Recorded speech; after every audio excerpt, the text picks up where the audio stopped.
গবেষণা দরকার। আপনি সিম্পল একজন সম্মানিত রিক্সাওয়ালাকে জিজ্ঞেস করেন, বলবে যে ভাই এখন সকাল বিকাল সালাম পাচ্ছি, কে যে সালাম দিচ্ছে বুঝতেও পারতেছে না, জবাব নেওয়ার সময় পাচ্ছি না। তার মানে পরে বলছে যে পরে হচ্ছে এই সালাম দেওয়া লোকগুলোই কয়দিন পরে আমার ইজ্জত, আমার সম্মান বলবে, এই খালি আমাকে রিক্সাওয়ালাও ডাকেন, এই খালি এদিকে আসে। ওঠার পরে আমাকে দাম জিজ্ঞেস করেন, বললাম স্যার দামটা বলে না। সরি, আমি বলছি যে একেবারে সিম্পল ইস্যু কিন্তু দেখবো, দামটা বলে না। বলছে দাম আবার বলবো কি, চলো আগে, এত কথা বলতে হয় কেন? মানে এই সালাম দেওয়া লোকটাই যে এই 5 মাস, এই 3 মাস 4 মাস সালাম দিয়েছে, কারণ বক্তব্য হচ্ছে 5 মাস আপনার খেদমত করব, 5 বছর আপনি আমার খেদমত করবেন, ভাগ করে নিয়েছে আমরা। সুতরাং এই 5 মাস আপনি দেরি করতে যাবেন কেন? এই 5 মাস আপনি কষ্ট করতে যাবেন কেন? সেই জন্য তাড়াহুড়া, আমি যত দ্রুত পারা যায় তত যেন আমি এসি রুমে ঢুকতে পারি, তত যেন আমি একটা গাড়ির মালিক হয়ে যেতে পারি, তত যেন আমি সংসদে একটা পতাকা নিয়ে নিতে পারি। এটার প্রতিযোগিতা, কম্পিটিশন। ফেসিবাদী রাষ্ট্রের ক্যারেক্টারটা, নেচারটা হচ্ছে আপনি কোনোভাবে মালিকানাটা গ্রহণ করে জনগণকে দাসে পরিণত করেন। দেশ স্বাধীনের 53 বছরে আমাদের এর চেয়ে খুব ভালো শ্রেণীর ব্যতিক্রম কিছু ছাড়া দেখার সুযোগ আমাদের হয়। নাম্বার 2, ফেসিবাদী রাষ্ট্রে নির্বাচন ব্যবস্থা কি হয়?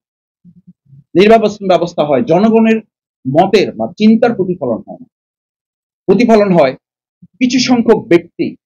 আমাদেরকে বলা হয় এলাকায় যে ভাই ম্যান টু ম্যান গিয়ে লাভ হবে, পকেট আইডেন্টিফাই করে। আমরা তারপর কি হবে? পকেট আইডেন্টিফাই করে এখন টাকা খরচ করেন না। কত নির্লজ্জ একটা জাতি, জাতি হিসাবে আমি জাতিকে, গোটা জাতিকে মেনশন করছি। আমরা 15 বছর সমাজ কল্যাণ, সোশ্যাল ওয়েলফেয়ার, মানুষের চিকিৎসা, আপনি এলাকায় গিয়ে দেখবেন মানুষের কত কষ্ট, কত সমস্যা। একটা পরিবার 15 বছর ধরে মাস্টার্স পাস করে বসে আছে, একটা পরিবারে 2টা ছেলে, তার কোনো চাকরি নেই।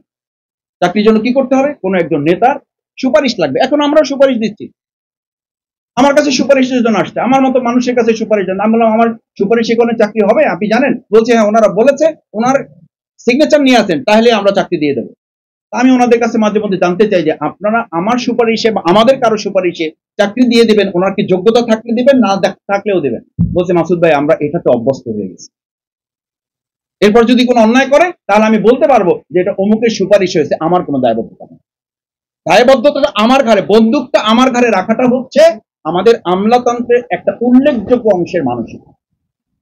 সেই জন্য সুপারিশ আপনাকে খুব সম্মান করে করে ব্যাপারটা তা না। আপনার যে সুপারিশটা, এটার অর্থ এইটা নয় রাজনীতিবিদকে উনি খুব সম্মান করেন। এটার অর্থ হলো কোনো অকারেন্স করলে ওটা তার কাছে স্ক্রিন প্রিন্ট করা আছে, দেখাই দিবেন, দিচ্ছেন।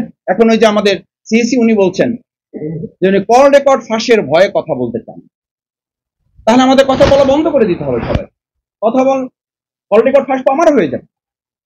আপনি এমন কথা কেন বলবেন যে কল রেকর্ড ফাঁস হয়ে গেলে আপনি ভয় পান? তাহলে কথাই যদি না বলেন তাহলে আপনি ইলেকশন পরিচালনা করবেন কিভাবে?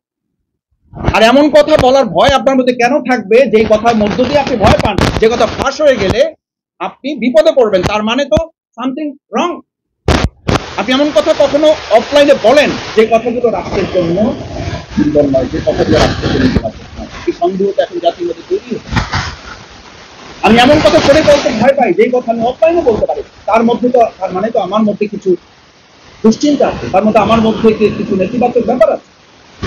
আমি যদি যে কথা মানুষের সামনে বলতে পারবো না। আমাদের প্রিয় নবী রাসূল করিম সাল্লাল্লাহু আলাইহি সাল্লামকে আদর্শ নেতা বলা হয় কেন? উনি পাবলিকলি যাচ্ছিলেন, উনি প্রাইভেটলি চাইছিলেন, উনি ফোকাসলি যাচ্ছিলেন, উনি আনসিনে চাইছিলেন।